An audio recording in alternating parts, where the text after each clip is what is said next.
Miriam Rostampour had come home from a dentist appointment and was resting on her couch when her doorbell rang.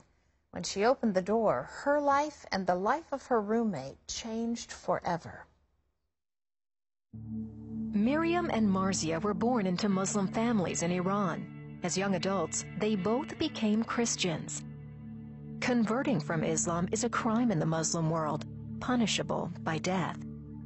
The girls knowingly risked their lives and put Bibles in the hands of 20,000 people. They even started 2 secret house churches. In March 2009, Miriam and Marzia were arrested in Tehran, held in the infamous Evin prison, where they faced execution by hanging. Please welcome to the 700 Club, Miriam and Marzia. It's nice to have both of you with us. Thank you. Miriam, let me start with you because this whole thing started with you. You were on your couch in your own apartment. You'd come home from a dental appointment. The doorbell rang, and what happened? Yeah, the day we got arrested, I was home waiting for Marzia to come back from the security police. And I knew that something bad would happen because we were both suspicious about the phone call that Marzia had received in the morning. And it was about 4 p.m. I heard the doorbell rang, and I heard the sound of Marzia with a few others behind the door. I looked through the people, and I could see her with 3 guards standing in front of the door. And for a moment, I thought that I needed to do something. I wanted to hide our cell phones, to protect our friends and their information. And, I wanted to turn off this TV because we were using satellite, which is illegal. And I was thinking that I needed to call someone and let them know what was happening. But my mind was in shock, and I couldn't do anything. I just opened the door, and they came, and they entered our apartment. They ransacked everywhere. And they took both of us with all our belongings, our Bibles, Jesus movies, and our personal belongings to the security police. Marzia, when you came in that day and the 2 of you were taken away, you were taken to a detention center first for a couple of weeks and then to Evin prison. Yes. What were the charges against you? For the first day, and especially the first week, we were so scared and pale. Even we couldn't talk because their behavior was so brutal and humiliating. And the only thing that we could do was praying in tongues for each other. And God really strengthened us during that time. And they sent us to detention and, promoting Christianity. To be a Christian, it's not illegal. It's legal. It's not legal. And they had to give us another charge. And they sent us, after 15 days, they sent us to Evin prison with the charge of anti-government, blasphemy, apostasy, and promoting Christianity. Just based on the materials that you had in your Yes. apartment and whatever their suspicions of you were. What were the conditions like in the prison? I mean, we hear about Evin prison here in the Western world and the horrors of it. What was it like? Of course, it was awful.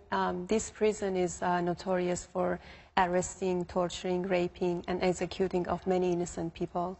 There are many respectful and intellectuals, like religious prisoners, like lawyers, students, journalists, and even doctors who are in prison just because their beliefs are against the government's inhuman rules. And like other political prisoners, we spent 259 days in this prison, and we had the experience of being in solitary confinement. Wow. And once a week we were being interrogated by 2 interrogators for long hours.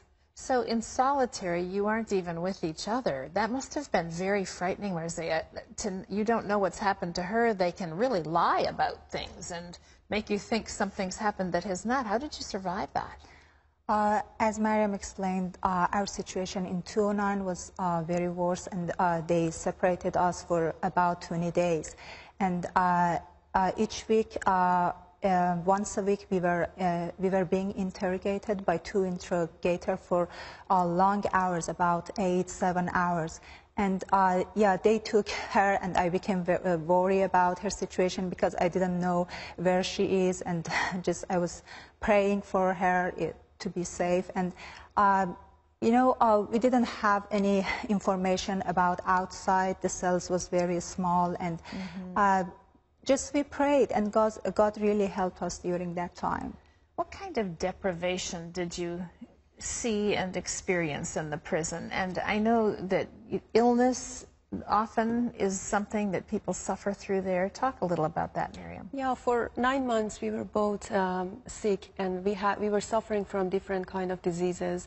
Marzia had many problems, kidney problems, toothache, and she had headaches, and she was sick all the time. And I had problems. I was poisoned twice in prison. And after 2 weeks, they sent me to a doctor, and she gave me a medicine which was wrong. And again, I was poisoned. And the doctor just laughed and told me, oh, okay, I think that I gave you wrong medicine. And it was not just about us. There were many prisoners in this prison, like political prisoners and other normal prisoners. They are suffering from this situation in this prison. At first, I know that you prayed to be released. I mean, I think that would be the natural prayer of anyone that's stuck in a situation like that.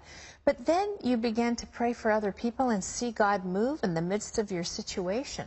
Tell us some of the things that happened there. Marzia, why don't you start? Yes, you know, for the first week, I mentioned earlier that we were so scared, and just we prayed for our release, because we didn't want to be in that brutal place. And but after that, we had many great opportunity to talk with many prisoners. There were many prostitutes, addicted people, and most of them, they were so hopeless, sad, and disappointed.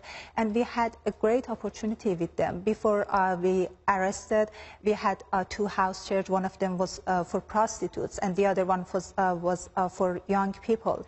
And when we were in prison, we had this opportunity to be with many prostitutes, and every day we gather to each other and pray, and they cry, and some of them, they confess their sins, and it was like a church for us. And that's why we understood that it is God's will to be in that prison, and we pray for most of prisoners. What was the lowest point in prison for you?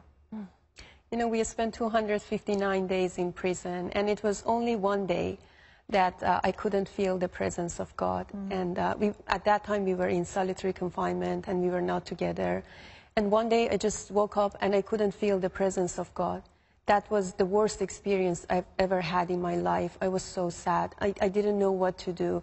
I was with a Muslim woman. She was political prisoner. And I just heard a voice in my heart and that told me that start singing. And, you know, I wanted to sing, but I couldn't find the words. I knew many worship songs, but I couldn't sing. And something was stopping me from praying and singing. And I felt that I needed to start singing in tongues. And, you know, there is a rule in that building 209 that no one is allowed to even speak loudly. And, but at that moment, I just wanted to talk to my father. I wanted to have a relationship with him, because it was so scary for me that I couldn't feel his presence.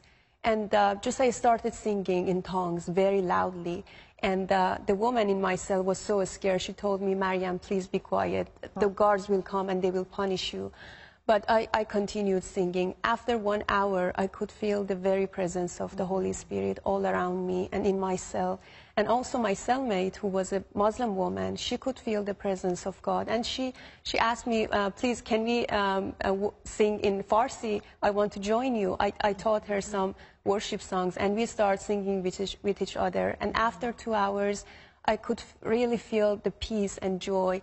And God told me at that day that I am with you every day, even if you don't feel my presence. That's a good word for everybody who's listening to your testimony. After 59 days, you were released. Why do you think you were suddenly released? You know, we believe that the first reason that we got released, it's because of God's grace and God's wills. And the second reason, it was about the Christian supports. We heard many Christians all around the world, they were supporting us either by praying and sending letters to prison, which was so encouraging for us, and it made the Iranian government angry. And also we heard that some international organizations like United Nations, Amnesty, and even Pope from Vatican, they sent letters to Iranian government. And the Iranian government, they knew that many people from all around the world, they were watching their activities, by their brutal behaviors, by keeping us in this dark and brutal place. So it makes a difference when people sign these things. Sometimes we hear of someone who's in a prison scenario in another country, and online we're asked to sign petitions, and it does make a difference. What are you both doing with your lives now? Our main goal here is to be a voice for voiceless, and we are living in a free country. We don't want to just live for ourselves, and we promised some of our friends in prison that we will be a voice for them in future. And we wrote our book, Captive in Iran, and we hope that we can spread the message of our book and be a voice for those who are still in prison, who are still suffering.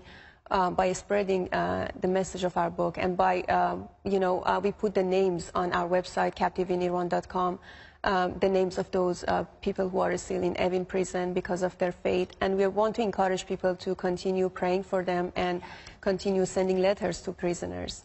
Prayer makes a huge difference, and we want to just encourage our viewers to go to your website and to pray for these friends that you have put on there by name. Miriam and Marzieh have written a riveting book. It's called Captive in Iran. It's available wherever books are sold. I highly recommend it. Thank you both. Thank you. Pat?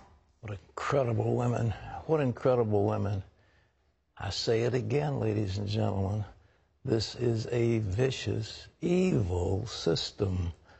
And these are just two victims, just because of what they believed. They believed in Jesus for that hideous time in prison.